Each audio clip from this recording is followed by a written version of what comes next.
السلام علیکم ناظرین، پروگرام اختلاف رائے میں خوش آمدید۔ میں ہوں آپ کا میزبان سید علی حیدر۔ ناظرین، پینما کا ہنگامہ ایسا ہے کہ تھمنے کا نام نہیں لے رہا، لیکن کیا ایسا نہیں ہے کہ اس ہنگامے میں عوامی مسائل، عوامی آہوبقا ہم نظر انداز کرتے جا رہے ہیں؟ آج بھی کچھ ایسا ہی دیکھنے میں آیا۔ میاں محمد نواز شریف آج ایک تقریب سے خطاب کر رہے تھے، اور وہ تقریب خلاف معمول کسی موٹر وے کا افتتاح یا کسی موٹر وے کا اعلان نہیں تھا، بلکہ اس تقریب میں صحت کارڈ کی ایک اسکیم شروع کرنے کا اعلان کیا گیا۔ لیکن وہاں پر بھی میاں صاحب نے تنقید کا موقع ہاتھ سے نہیں جانے دیا۔ اپنے سیاسی مخالفین پر انہوں نے حملے بھی کیے، تنقید بھی کی، لیکن ساتھ ساتھ انہوں نے یہ بھی کہا کہ گوشت کا بھی ناغہ ہوتا ہے، لیکن جھوٹ بولنے والوں کا کوئی ناغہ نہیں ہوتا۔ آج ہمارے ساتھ ایک اسپیشل گیسٹ ہیں، ان کا میں تعارف آپ سے جلد ہی کرواؤں گا، لیکن اس سے پہلے میں چاہوں گا یہ چھوٹا سا کلپ آپ سنیں، اس کے بعد اس پروگرام کو مختلف موضوعات آج زیر بحث لائے جائیں گے، لیکن اس سے آغاز کرتے ہیں۔ پہلے آپ سنیں، پھر بات آگے کریں گے۔ کچھ لوگ کہتے ہیں کہ سیاستدان جھوٹ بولتے ہیں۔ مجھے تھوڑا سا حیرت ہوئی کہ وہ کون سے سیاستدان جھوٹ بولتے ہیں، پھر مجھے پتہ لگ گیا کہ وہ کون ہے جو جھوٹ بولتے ہیں۔ ہاں، کچھ سیاستدان ضرور ہیں جو جھوٹ بولتے ہیں اور بلا ناغہ بولتے ہیں۔ جناب اسپیکر، دبئی اور جدہ کی فیکٹریوں کے حوالے سے تمام ریکارڈ اور دستاویز موجود ہیں۔ حضور، یہ ہیں وہ ذرائع اور وسائل جن سے لندن کے فلیٹس خریدے گئے۔ آپ سوچ رہے ہوں گے کیا ربط ہے میاں صاحب کی پہلے والی تقریر کا اور پارلیمنٹ میں کی ہوئی تقریر کا؟ ناظرین، پارلیمنٹ میں کی ہوئی تقریر وہی تقریر ہے جس کے بعد جب عدالت نے بات کہی، قطری شہزادے کا خط آیا، تو اس کے بعد میاں صاحب کے وکیل نے کہا کہ یہ سیاسی بیان تھا۔ اور اس سے پہلے آپ نے سنا کہ میاں صاحب کہہ رہے تھے کہ کچھ سیاستدان ایسے ہیں جو جھوٹ بولتے ہیں اور بلا ناغہ جھوٹ بولتے ہیں۔ ہمیں جوائن کیا ہے معروف اور سینئر تجزیہ نگار، کالم نگار، لکھاری جناب حسن نثار صاحب نے۔ حسن نثار صاحب، بہت شکریہ آپ کے وقت کا۔ سر، میں بہت سے موضوعات ہیں آپ کی موجودگی کا فائدہ اٹھاتے ہوئے ان پر آج ہم بات کریں گے۔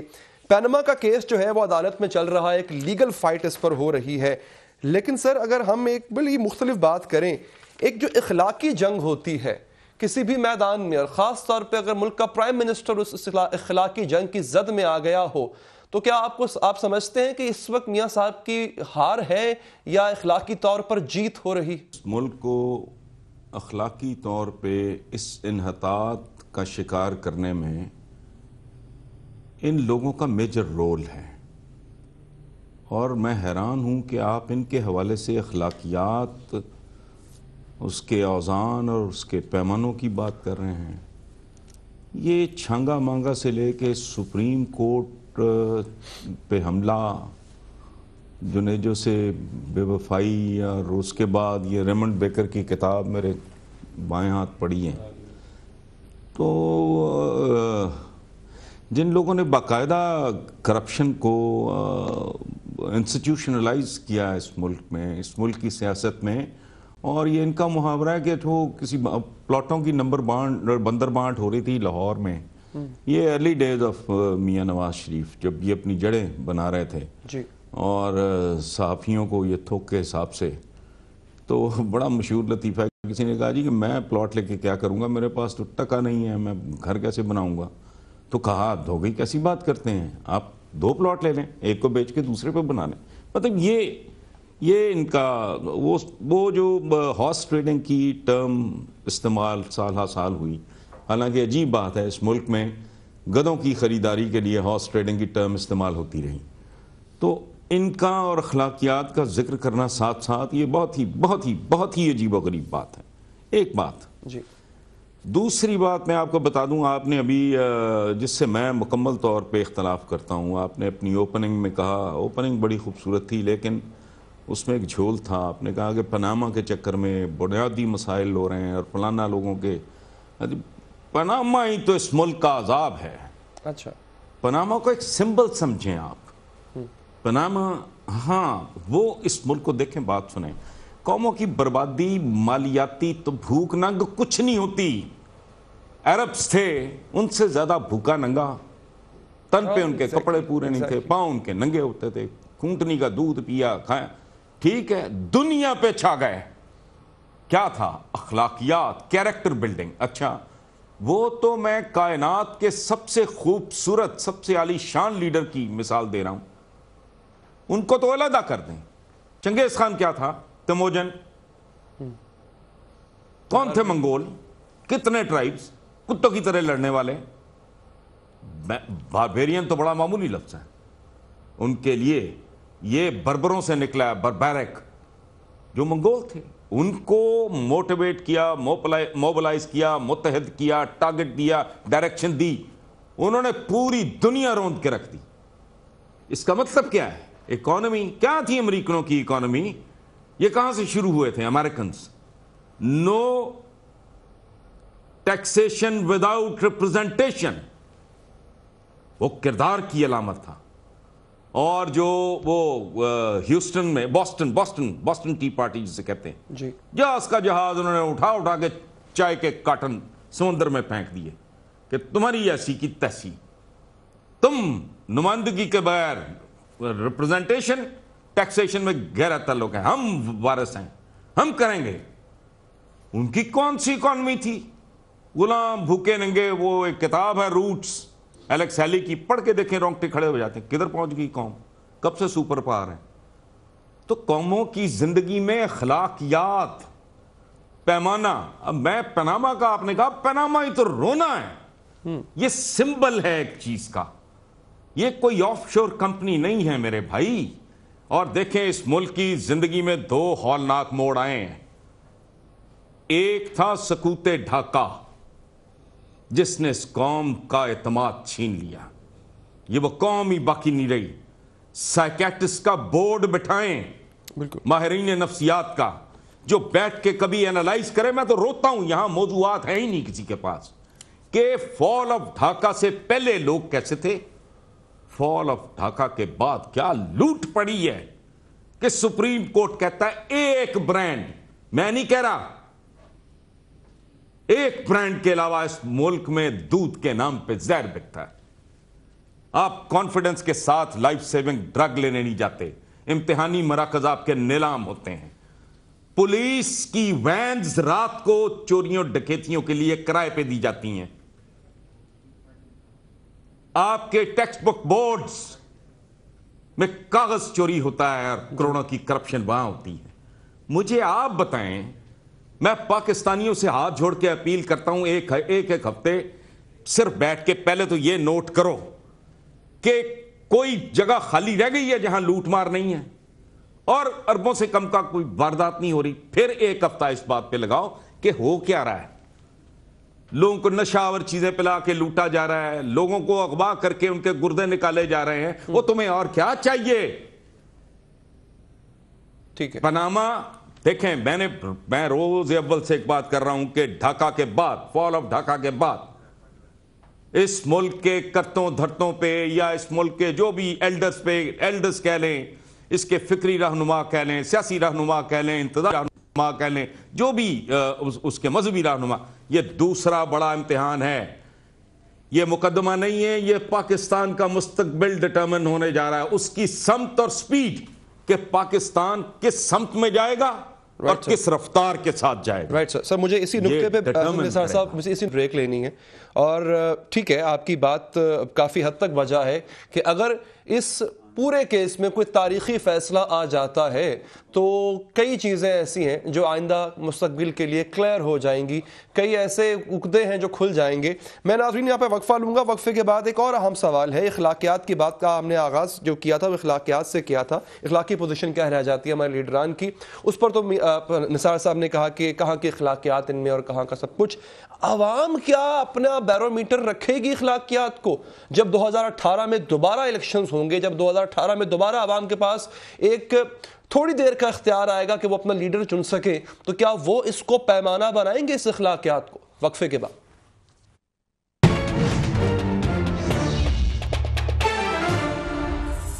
ناظرین بریک کے بعد حاضر ہیں اور حسن نثار صاحب ہمارے ساتھ ہیں. لیکن ناظرین, میں آپ کو آج کے شو کے ہر سیگمنٹ میں میاں صاحب نے جو آج تقریر کی ہے اس سے کچھ حصے اور اس سے جڑی کچھ چیزیں آپ کو ساتھ ساتھ دکھاتا رہوں گا.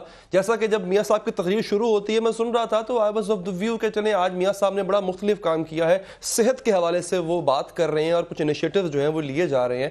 لیکن کچھ ایک خاص چیز جو ہے جو کہ یہ پروگرام یہ تقریب صحت کے حوالے سے تھی، تو میں دیکھ کر تھوڑا حیران رہ گیا کہ آج بھی میاں صاحب نے وہی بات کی جو ہمیشہ کرتے ہیں، اور وہ ایک واحد چیز ہے جس کا وہ کریڈٹ اپنے آپ اوپر لیتے ہیں، اپنی گورنمنٹ کو وہ کریڈٹ دیتے ہیں. وہ سنیے ذرا. ابھی میری اپنا جو ہے وہ بات ہوئی ہے احسن اقبال صاحب سے بھی اور دانیال عزیز صاحب سے بھی کہ ایک موٹر وے بن رہی ہے جو اب انشاءاللہ اس کا کنسٹرکشن شروع ہونے والی ہے سیالکوٹ سے لاہور. یہ ایک موٹر وے انشاءاللہ اب بننے والی ہے انشاءاللہ. جی ہاں ناظرین، یہ میاں صاحب کا کہنا تھا، اور پیچھے جو بینر لگا ہوا تھا جس سٹیج کے سامنے بیٹھے ہوئے تھے سب، اس کے پیچھے لکھا ہوا تھا صحت عامہ کا انقلابی پروگرام. حسن صاحب، سر اس سے پہلے جو گفتگو ہو رہی تھی اخلاقیات پر، تو میں جاتے جاتے ایک سوال چھوڑ کر گیا تھا کہ کیا عوام پیمانہ بنائے کہ اس اخلاقی جواز کو اگلے الیکشنز میں، یا بنانا چاہیے؟ یہ ہمارا آپ کا کام اس سے ماورا ہے. ایک چند باتیں ہیں، یہ اپنے اپنے مزاج کی بات ہے، ڈی این اے کی بات ہے، تعلیم کی بات ہے، تربیت کی بات ہے، اور پھر سب سے بڑی بات کہ عربز کہا کرتے تھے کہ انسان کی افتاد تباہ اس کی تقدیر ہوتی ہے. صحیح. افتاد تباہ ہوتی ہے. کچھ معاملات میں یہ سارا ملک ایک طرف کھڑا ہو جائے، میں اپنے سٹینڈ سے نہیں ہٹوں گا. میرے لیے یہ بات بالکل بے معنی ہے کہ کوئی کیا کرتا ہے. میں اپنے اعمال کے لیے جواب دوں. بھائی میں تو ویسے کوئی نیکوکار پرہیزگار آدمی تو ہوں نہیں، نہ میں نے داڑھی رکھی ہوئی ہے، نہ میں نماز پنج گانا ادھر کوتاہی ہے.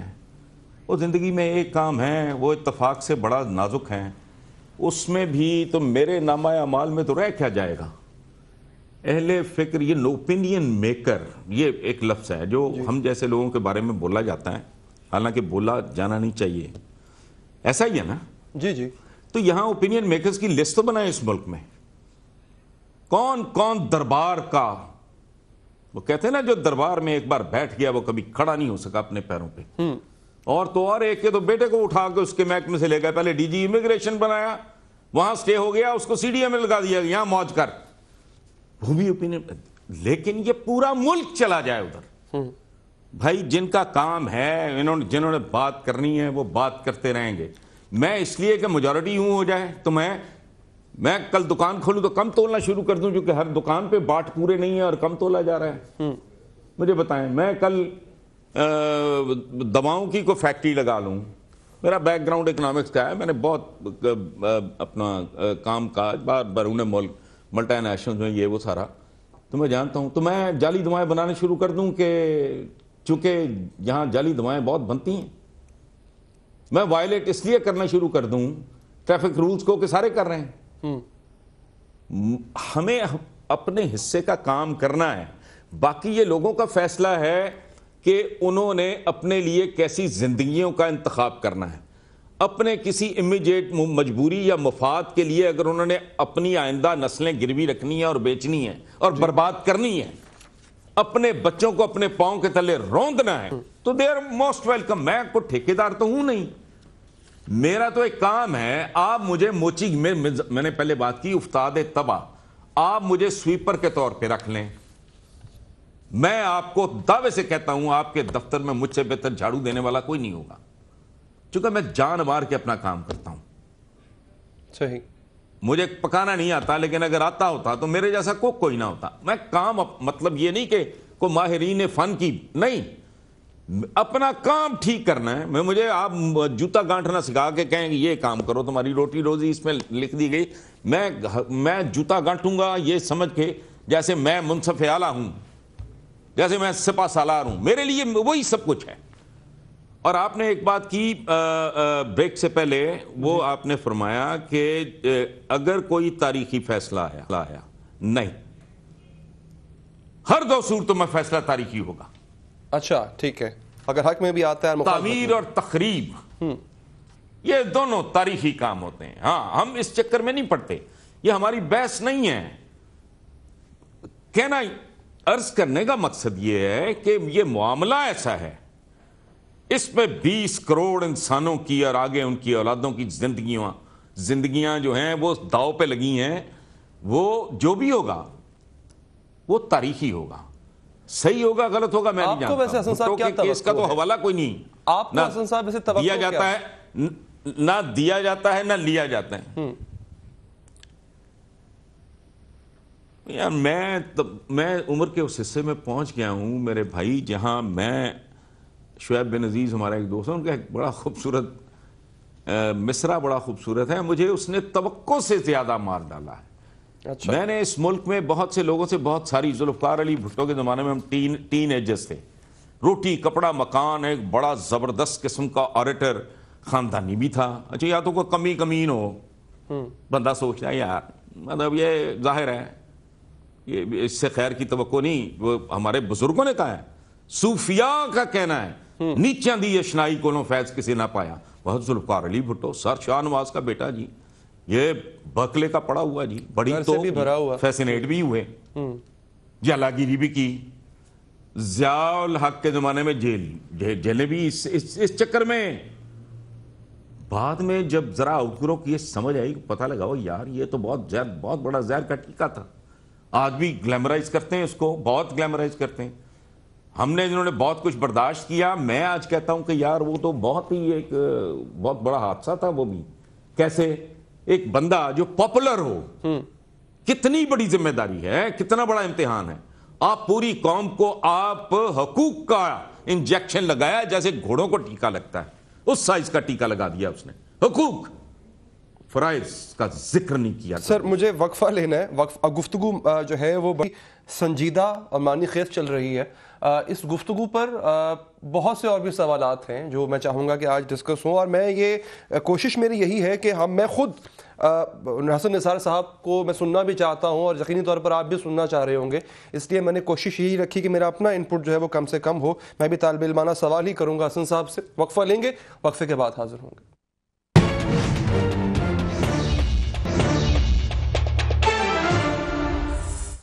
بریک کے بعد حاضر ہیں ناظرین. کل شیخ رشید صاحب نے جب پیناما کیس کی ہیئرنگ ہو رہی تھی تو ایک بڑی ہی بہترین مثال دی, اور میں چاہوں گا یہ ہمارے لیے مشعل راہ ہے, یہ واقعہ ہمارے لیے مشعل راہ ہے.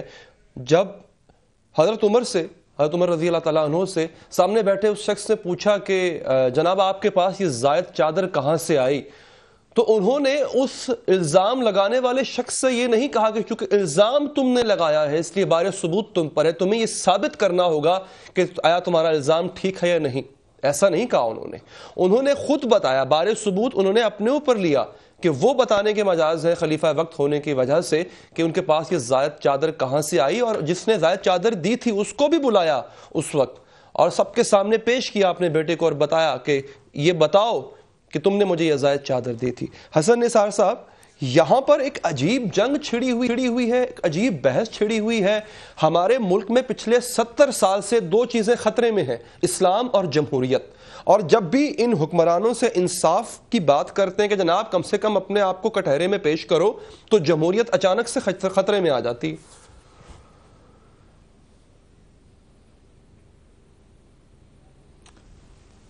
اب اس پہ اتنی بات میں کر چکا ہوں. دیکھیں بات سنیں, دو چیزیں اس ملک میں نا, میں یہ بات لکھ بھی چکا ہوں, کہہ بھی چکا ہوں کہ خدا کے لیے رحم کرو, اسلامی جمہوریہ پاکستان, تینوں لفظ جو ہیں اس پہ میرے ساتھ مناظرہ کر لو. اسلام کا شائبہ نہیں ہے.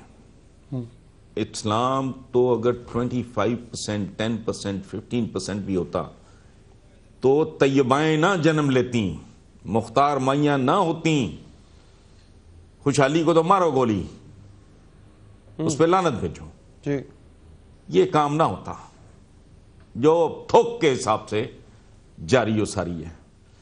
میں نے کہا, ایک لکھا میں نے کہ خدا کے لیے اس وقت تک کوئی بات نہیں, کوئی قیامت نہیں آ رہی, اسلامی جمہوریہ پاکستان, اسلام کا تو کوئی رحم کرو, تم لوگ کوئی شرم کرو. خلفائے راشدین کہ تم نام لیتے ہو, بندہ مطلب اچھا خاصا آدمی لرز جاتا ہے. میں اسی لیے کبھی نا لوگ بڑا پٹینڈ کرتے ہیں, کہتے ہیں, تو مجھے شرم آتی ہے. میں اپنے آپ سے تو بندہ واقف ہی ہوتا ہے نا, بندہ کہتے ہیں یار ہم کن لوگوں کا ذکر کرتے ہیں اور کس طرح کرتے ہیں. اچھا رہ گئی جمہوریت, وہ بھائی 5000 بار یہ بات ہو چکی ہے, کوئی اس میں کوئی فلسفہ کوئی نہیں ہے. جمہور سے نکلا جمہوریت. جمہور کہتے ہیں عوام کو, وہ تو اس ملک میں ذلیل و خوار ہو رہے ہیں. وہ آپ کے کروڑوں لوگوں کے پاس تو آئی ڈی کارڈز ہی نہیں ہیں. پوچھیں کیوں نہیں, تو اس نے کہا جی ہم نے کیا کرنا ہے, ہمیں تو 2 روٹی نہیں ملتی, تو ہم نے کون سا پاسپورٹ بنوانے ہیں, یا ہم نے عمرے پہ جانا ہے, حج پہ جانا ہے, یا بچے کسی ڈھنگ کے اسکول میں داخل کرانے ہیں, یا کوئی مکان خریدنا ہے, یا دکان خریدنی ہے کہ رجسٹری, ہم نے کیا کرنا ہے آئی ڈی کارڈ. تو یہ حال ہے جمہور کا. رہ گیا پاکستان, تو جتنی پاکیزگی آپ کے دودھ میں پائی جاتی ہے اس سے آپ گیج کر لیں کہ پورے معاشرے میں کتنی پاکیزگی ہے. دودھ کا میں حوالہ اس لیے دے رہا ہوں کہ ہم بچپن میں سنا کرتے تھے کہ اللہ کا نور ہے. جی میں نے خود میرے والد کو بڑے جانور رکھنے کا شوق تھا, تو میں نے کہا یہ کیا کرتا ہے ہمارا یہ ملازم. انہوں نے پوچھا کیا ہوا, تو میں نے کہا جی یہ جب وہ گھر کے برتنوں میں ڈالتا ہے بھینسیں دھونے کے بعد, تو اس میں پانی ملا کے, تو وہ ہنس پڑے. عجیب بات ہے, لوگوں کو میرے ایج گروپ کو تو سمجھ آئے گی. انہوں نے کہا کہ بیٹا دودھ اللہ کا نور ہوتا ہے, یہ اس میں تھوڑا سا پانی ڈال کے اس لیے گھما کے بالٹی پھر وہ اس میں ڈال دیتا ہے تاکہ دودھ اس میں نہ رہ جائے. اچھا اس میں بالٹی میں کوئی اور چیز ڈالی جائے گی, اللہ کا نور. اچھا اب بچوں کی غذا جہاں نہیں ملتی, جہاں کروڑوں بچہ جو ہے اس کی گروتھ پوری نہیں ہوتی, جہاں آپ کو ایسی غذا ملتی ہے جو بے شمار قسم کی جو بیماریاں ہیں وہ عوارض آپ کے اندر پیدا کرتی ہیں. یہ چھپ چکا ہے سارا کچھ. میں کیا, جس شہر میں, لاہور شہر میں آرسینک 4 to 6% کے حساب سے بڑھ رہا ہو, اور یہ سرکاری رپورٹ ہے. میں اپنے پروگرام میں جب یہ چھپا ہے تو میں نے اس کا ذکر کیا تھا. آرسینک زہر ہوتا ہے, نپولین کو کہتے ہیں سلو پوائزن کیا گیا تھا. نپولین بوناپارٹ کو سینٹ ہیلینا میں جب وہ قیدی تھا تو اس کو آرسینک دے کے مارا گیا تھا. تو وہ وہاں آپ جمہوریت کی بات کر رہے ہیں, ٹاپ پہ کیا ہے, یہ فیکٹریاں ہیں, یہ زرداری پرائیویٹ لمیٹڈ ہے, یہ شریف پرائیویٹ لمیٹڈ ہے, یہ مفتی پرائیویٹ لمیٹڈ ہے, یہ عصمت یار ولی یا جو بھی ان کے بزرگوں کے نام تھے. تو اچھا ٹاپ پہ یہ ہے, نیچے جو لوکل باڈیز ہے اول آپ کراتے نہیں, کراؤ تو ان کو اختیارات نہیں دیتے, آپ ان کو اپنے چپڑاسی بنا کے رکھتے ہو. 1 روپیہ اور 1 چپڑاسی کی 1 روپے کا خرچ کرنا اور 1 چپڑاسی کی تعیناتی کا اختیار تو آپ نچلی سطح پہ شیئر کرنے کو تیار نہیں ہو. تو یار یہ کون لوگ ہیں؟ اچھا میں اگر جمہوریت کو کرٹیسائز کروں کہتے کہ نہیں مارشل لاؤ بھائی میں پاگل ہوں, ٹھیک ہے, نہیں یہ ہے نہیں, ٹھیک ہے. اب یہ اپنی اس چکر میں اگلی نسل تیار کرنے کے چکر میں کہ یہ جو غلاموں کی منڈی ہے, ان غلاموں کی منڈی کا اگلا تاجدار اور سردار بھی ہمارا بیٹا یا بیٹی یا جو بھی ہے. اور حسن صاحب مجھے وقفہ لینے اور آپ کی بات کو آگے بڑھاتے ہوئے سر, یہ صرف ایک جماعت کا حال نہیں سر, جو دوسری حکمران جماعت ہے وہاں پر بھی شہزادے اور شہزادیاں تیار کیے جا رہے ہیں آپ پر مشرانی کرنے کے لیے آئندہ. بلکہ آج میاں صاحب جس تقریب میں خطاب کر رہے تھے اس تقریب میں وہ صحت کے حوالے سے تھی, مجھے بریک پہ جانا ہے, اس میں بھی انہوں نے سارا کریڈٹ جو ہے اپنی صاحبزادی محترمہ مریم نواز شریف صاحب کو صاحبہ کو ہی دیا. سوال صرف میرا یہ تھا کہ میاں صاحب آپ جو ہیلتھ کارڈ بانٹ رہے ہیں عام عوام کو, ساتھ ساتھ ان کو یہ بھی خوشخبری دے دیں کہ کل کو اگر خدا نہ خواستہ اللہ معاف کرے کسی کو دل کا کوئی عارضہ لاحق ہوتا ہے تو وہ علاج کے لیے اس کو میں اپنے خرچے پر لندن بھیجوں گا, جیسا کہ وہ چھوٹی چھوٹی بات پر لندن چلے جایا کرتے. وقفہ لیتے, وقفے کے بعد بات کریں.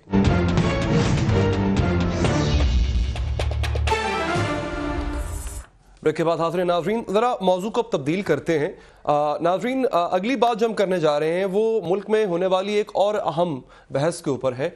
جنرل ریٹائر راحیل شریف صاحب کا ایک ایسا 39 یعنی 39 یا 34 بعض کے مطابق ان ممالک کی ایک اتحادی فورس کا سربراہ بننے کی جو پیشکش ان کو ہوئی ہے، اور بعض خبروں کے مطابق ابھی ایک ابہام ہے، بعض خبروں کے مطابق انہوں نے اس پیشکش کو قبول بھی کر لیا، لیکن اس پوری صورتحال میں جو سب سے اہم کردار ہونا چاہیے تھا مگر افسوس کے نہیں ہے، وہ ہمارے وزیر دفاع صاحب ہیں۔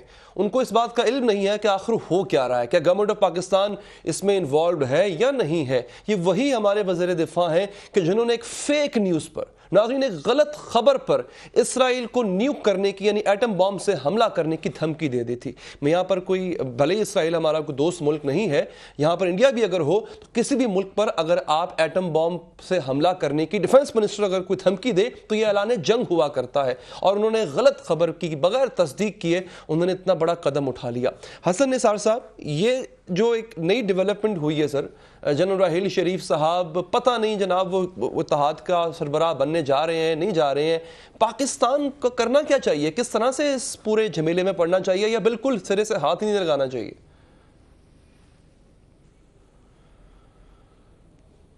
ہمارے ایک بڑے پیارے دوست ہیں مظہر عباس جی، وہ کہا کرتے ہیں کہ اس ملک کا ڈیفنس منسٹر تو بیچارہ سیلف ڈیفنس کا منسٹر ہوتا ہے۔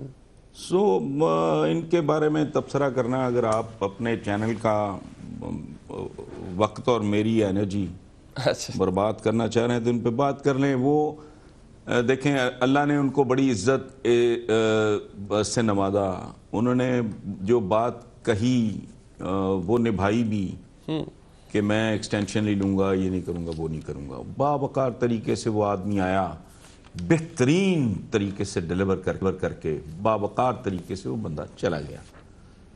تو میرا خیال ہے جب تک کوئی واضح دو ٹوک بات نہیں ہو جاتی، اور اس طرح کا بندہ جس طرح کی ان کی پرفارمنس رہی ہے وہ ایک سرے منہ انحراف نہیں کرے گا، he'll always go by the book۔ اور ڈیفینیٹلی جس آدمی نے اتنا بڑا انیشیٹو لیا اس ملک کو باقاعدہ اس کی ایک خاص حوالے سے، میں دہشت گردی کے حوالے سے سمت تبدیل کی، تو اس کا ذکر عزت احترام کے ساتھ کیا جانا چاہیے، اور یقین رکھنا چاہیے کہ جس نے اپنے عہد سے سر منہ انحراف نہیں کیا وہ کسی قانون سے انحراف نہیں کرے گا، اور اس بندے کو مجھ سے زیادہ اس بات کا شعور ہوگا کہ کیسا ہے وہ، کیسا اتحاد ہے جس میں ایران نہیں ہے بھائی، ٹھیک کیسا اتحاد ہے وہ مسلمانوں کا کیسا اتحاد ہے جس میں ایران نہیں ہے۔ So I don't want to go into any details.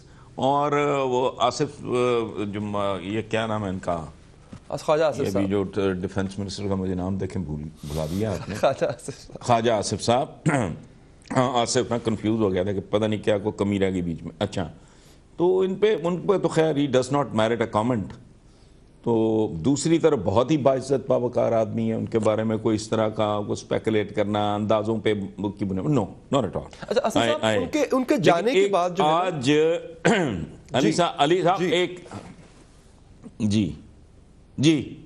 جی آپ بات کریں پہلے۔ میں سر عرض یہ کر رہا تھا ان کے جانے کے بعد بہت کچھ جو ہے نا وہ ایسی چیزیں سامنے آنے لگ گئیں، بیانات بھی کچھ سامنے آئے ان کے لیڈران کی طرف سے کہ جی موسم بدل گیا ہے، پہلے والا موسم اور تھا۔ اس کے بعد یہ مولانا فضل الرحمان صاحب بڑے ایکٹیو ہو گئے، انہوں نے کہا کہ جی ملٹری کورٹس نہیں ہونے چاہیے، حالانکہ یہ ملٹری کورٹس ہیں جنہوں نے ان لوگوں کو بھی سزا دی ہے جو اکثر بچ کے نکل جایا کرتے تھے اور کہتے تھے ہم نے کل مارے تھے، ہم آج پھر ماریں گے۔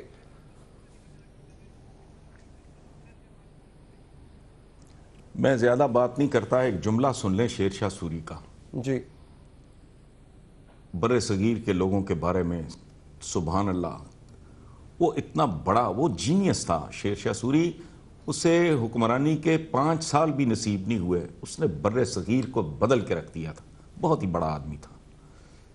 اس کا ایک جملہ ہے، یہ ایسے لوگ ہیں، یہ ہم جیسے لوگوں کے بارے میں اس نے کہا تھا، ہر جانے والے کو گالی دیتے ہیں، ہر آنے والے کی خوشامد کرتے ہیں۔ اب اس سے زیادہ میں کیا کہوں؟ صحیح۔ اور یہ نہیں جانتے کہ جو باوقار باعزت لوگ ہوتے ہیں وہ فلاں کا بندہ، فلانا میرا بندہ۔ مجھے تو یہ اپنی ٹرمنالوجی پہ، اپنی اجتماعی اخلاقیات پہ شرم آتی ہے، یہ ہمارا زبان زد عام ہے۔ یہ بات کسی پولیٹیشین کی نہیں میں کر رہا، کسی مذہبی رہنما، وہ فلانا فلاں کا بندہ ہے، وہ بھائی بندہ تو اللہ کا ہوتا ہے۔ اس نے مہد سے لہد تک اس نے اس کے پاس واپس چلے جانا تھا. چند دن کے لیے بیچارے آئے, یہ ہاسپٹل لے جائے جا رہے تھے, وہ انتقال فرما گئے گورنر سندھ. آپ اندازہ لگائیں, وہ یار بندہ مطلب آپ انتقال فرما گئے, آپ گورنر ہونے کے باوجود انتقال فرما گئے. کیسی عجیب و غریب بات. تو انتقال فرما جاتا ہے آدمی. ایک بات میں, اچھا وہ اس لیے اس کو تو چھوڑیں اس موضوع کو. ایک طرف ایک ایسا آدمی ہے جس پہ میں بات نہیں کرنا چاہ رہا کیونکہ میں مناسب نہیں سمجھتا. دوسری طرف ایک ایسا آدمی ہے جس کا میں اتنا احترام کرتا ہوں, جس نے اپنا حلف کی پاسداری کی اور یہ کیا وہ سارا. چلیں باقی دیکھ لیں, سامنے آ جائے گی. ایک پروسیجر ہے اس کو فالو ظاہر ہے وہ کریں گے. اچھا میں ایک سوال نہیں ایک آخری سوال, آج ایک ٹریڈیشن بریک کیوں نہ کریں علی حیدر صاحب؟ جی حسن صاحب, کہ کچھ ضروری ہے کہ آپ بھی مجھ سے سوال کریں, مجھے بھی حق دیں کہ ایک سوال میں آپ سے حاضر آپ جواب بھلے نہ دیں جی, آپ کے ویورز اپنے اپنے طور پہ اس کے. اچھا میاں شریف مرحوم کے اللہ انہیں غریق رحمت کرے, ان کے یہ 7 بھائی تھے جو میں نے سنا ہے. جی 7 بھائی تھے. ٹھیک ہے, 7 نے اکٹھا کاروبار کیا, 7 نے اکٹھے گھر بنائے, ساتھ چلتے رہے. جب ان کے بچے ذرا پردے نکالے 20s میں چلے گئے یہ وہ, انہوں نے ان بھائیوں سے علیحدگی اختیار کر لی. کاروبار بھی ظاہر ہے تقسیم ہو گیا, کوئی ڈسپیوٹ نہیں آیا. یاد ہوگا ورنہ مقدمے ہوتے چلتے, وہی ایک آدھ کوئی مس انڈرسٹینڈنگ, لیکن وہ اس لیول کی بالکل نہیں تھی. ٹھیک ہے, 7 بھائی کاروبار, پھر وہ علیحدہ ہوتے ہیں ایمیکیبلی. یہ اپنا جاتی عمرہ, چونکہ بیٹے جوان ہو گئے, بھائیوں کا اکٹھا رہنا کوئی ضروری نہیں, اپنی اپنی اولادیں. ٹھیک ہے, وہ مجھے ایک بات بتائیں, وہ تو جو کاروبار میں گھسے رہے, وہ گرو کیے پروپورشنیٹلی جو گروتھ کا ایک جنرل ایوریج ریٹ ہوتا ہے. ٹھیک ہے, یہ کرتے رہے سیاست, اور باقی کے سارے اپنے کزنز جن کے ساتھ سب کچھ آج سے 30 سال پہلے مشترکہ تھا, ان کی کون سی لاٹری نکلی ہے. اور یہاں چلتے چلتے حضرت عمر بن خطاب کے پاس کو کیس آیا, 2 عورتیں ایک بچے کو کلیم کر رہی تھیں. ایک کہہ رہی تھی میرا ہے, ایک کہہ رہی تھی میرا ہے. ڈی این اے کا رواج نہیں تھا. آپ نے فرمایا اس بچے کو کاٹ کے آدھا ایک کو دے دو, آدھا ایک کو دے دو. اصلی ماں جو تھی وہ چیخ پڑی, اس نے کہا نہیں میرا نہیں ہے. واہ. تو آپ مسکرا دیے اور کہا اسی کا ہے, اسی کا ہے. واہ, جو یہ ہے وزڈم. کوئی فائل نہیں تھی. بس سر میرے پاس چونکہ وقت ختم ہو گیا فاروق اعظم, اور یہ گفتگو جو اس آخری نوٹ پر جو آپ نے پہنچائی ہے نا, بہت یہ کبھی سوچیں کہ ایک خاندان, جی بہت عمدہ آپ نے دی. ایک ہی اولاد حسن صاحب بہت عمدہ مثال آپ نے دی, آپ نے جب نقطہ اٹھایا ہے, میں بہت بہت شکر گزار ہوں حسن صاحب آپ کے وقت کا. Really sorry I could have extended it, میرے پاس وقت بالکل ختم ہو گیا ہے. نقطہ بہت بہتر اٹھایا آپ نے کہ 7 بھائی تھے, میاں صاحب یعنی میاں شریف صاحب اور ان کی اولاد کے علاوہ جو باقی بھائی تھے وہ تو صرف اور صرف کاروبار ہی کر رہے تھے, اور کاروبار کی ایک پیس ہوتی ہے وہ انہوں نے برقرار رکھی. جو سیاست میں گئے اور سیاست کے بعد ایسا بھی ہوا کہ کاروبار ان کا سب ختم ہو گیا اور وہ جلا وطن ہو گئے, وہ الحمدللہ ماشاءاللہ ان کے چھوٹے چھوٹے بچے جو 99 تک پڑھ رہے تھے 2000 کے اوائل کے اندر, ان کے پاس بھی اربوں آ گئے, اور جو کاروبار سے مسلسل منسلک رہے وہ اتنی پیس سے ترقی نہ کر پائے. ان میں کس چیز کی کمی تھی؟ وائٹامن کی کمی تو ہو نہیں سکتی. وقفہ ہم نے اس سے پہلے جو گفتگو کی اور جو اب گفتگو کی, اس کا حاصل یہی ہے ناظرین کہ اس پاکستان کی ہماری قوم کو خود جاگنا ہوگا, ہمیں خود دیکھنا ہوگا اور خود ہمیں اپنے پیمانے سیٹ کرنے ہوں گے. ہمارے پاس تھوڑی دیر کا اختیار آتا ہے ووٹ کی صورت میں, اس کو صحیح طریقے سے استعمال کرنا ہوگا. دیجیے اجازت, اللہ نے کے بعد.